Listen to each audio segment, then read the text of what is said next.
This month on the Unsquared Circle, Mick Foley's fears about wrestling Kurt Angle, which wrestling promotion is the worst, and the latest WWE casualty report is in.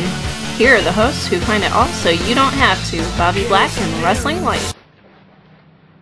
Good evening, wrestling fans. Welcome to this month's edition of the Unsquared Circle. We're your hosts. I'm Wrestling White. And I'm Bobby Black. And let's start this month off with the official Unsquared Circle political retraction. As you know, last month I predicted that at the Royal Rumble, Christian Cage would come back and cost Jeff Hardy the WWE title against Edge. Unfortunately, I was wrong. And I'm man enough to admit it. But I think I know why. Is because Vince McMahon... No chance! I hear a little something, but let's just go on. Alright. Vince McMahon was watching last month's edition of the Unsquared Circle, and he did not want to give me the satisfaction of blowing one of his new storylines out the window. So, he decided to go to plan B, which was to have Matt turn on Jeff. So where does this leave Christian Cage after all the pieces were thrown all over the place for the past 3 months? No idea. So we're just going to drop this story and just kind of go with whatever the WWE wants to do since they changed their plans anyway. But now, let's move on to our top stories.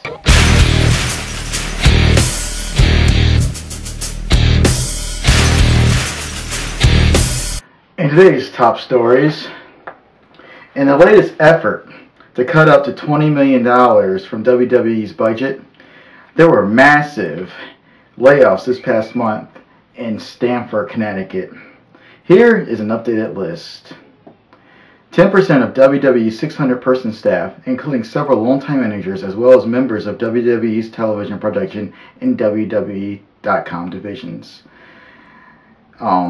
shut down their office in Canada, with the exception of their sales division. This makes the Canadian office the third office to shut down recently. Superstars D'Lo Brown, Bam Neely, Who? Val Venus, Jobber, Kevin Thorne, and Hardcore Holly. I love him. WWE backstage producer Sergeant Slaughter was released on July 13th. You maggots! And hopefully he's at the G.I. Joe premiere, because he was in the cartoon, but I don't think he's in the movie, but it'd be nice to, have a little bit of a cameo. And knowing's half the battle. And Ron Simmons, we all know he was Farouk in the WWE back in the late 90s. He was released on January 13th. He made sporadic appearances on WWE television for his famous one-liner. Damn! And has done some promotional work for the company in the last year or so. Another agent and former referee, Tim White.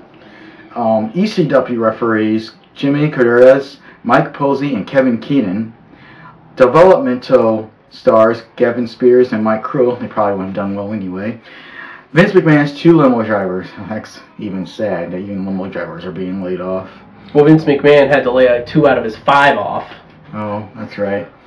The 2 that shine his shoes, too. And the reason for all these cutbacks is because Vince McMahon has absolutely no confidence in faith whatsoever in our 44th president, Barack Obama. The cutbacks are in preparation for our economy to, as The Rock would say, hit rock bottom. Barack Obama, you're fired. I'm sure he wants to say that too. Alright, moving on to other top story news. It seems that John Cena's celebrity status is still rising outside the wrestling world, as a Hollywood research firm recently said that John Cena was the 5th most sought-after celebrity in 2008. Apparently, since his movie The Marine and his new movie 12 Rounds is doing so well in the box office. And also in John Cena news, his finisher is going to be going through a name change. Instead of the FU, it's going to be called the Throwback, which is now going to help Raw transition into its family-friendly thing, whatever they're calling it. I don't get why they don't just call it the Extreme Fireman's Carry. That's basically what it is.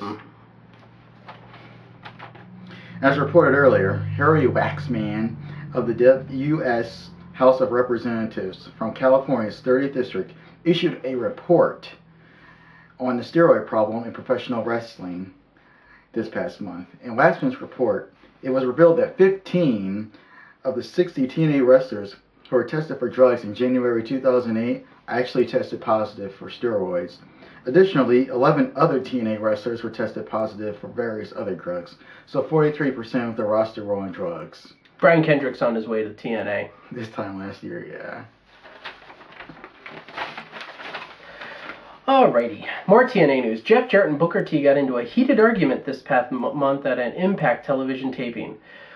Jeff has been dubbed a micromanager of the talent, and matches, he's basically gone over agents' heads in the past about on-screen storylines. Toes were stepped on because he got involved in one of Booker T's storylines, and Booker took offense. Booker believes that since he is a veteran and he should have the freedom that comes with it. In the end, Booker and Jeff hashed it out, and all is well now. Booker is on his way back to the WWE, because that's what happens at TNA if they hash things out. They just head back to WWE. They know they're making some cutbacks. Also, the Wrestling Observer newsletter is reporting that Mick Foley is dreading a match with Kurt Angle, which the current TNA storyline is building up to. Foley is concerned that he cannot live up to the expectations that fans have when they watch a Kurt Angle match, and I totally agree. The Olympic Slam versus Mr. Sacco. Alrighty. More TNA news. As it has been previously reported that Kaz's constant injuries have made TNA creatives put the Suicide character on the shelf.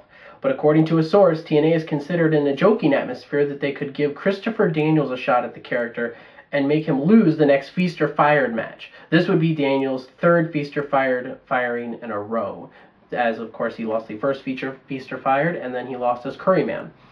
At a recent taping in late January, Christopher Daniels, however, did don the Suicide mask. So we'll see how that develops over the next year. And on the last of our top stories, I'm reporting this, but TNA Wrestling was named Worst Promotion of the Year, and Impact was named 2008's Worst Television Show in the 29th Annual Wrestling Observer Newsletter Leadership Awards. Really? I mean, really? Come on. TNA's better than WWE, and plus, I hope they're not saying that TNA's better than that Hulk Hogan Celebrity Championship Wrestling. Celebrity Championship Wrestling actually came in second to TNA Impact. Wow. Yeah. I don't get that, but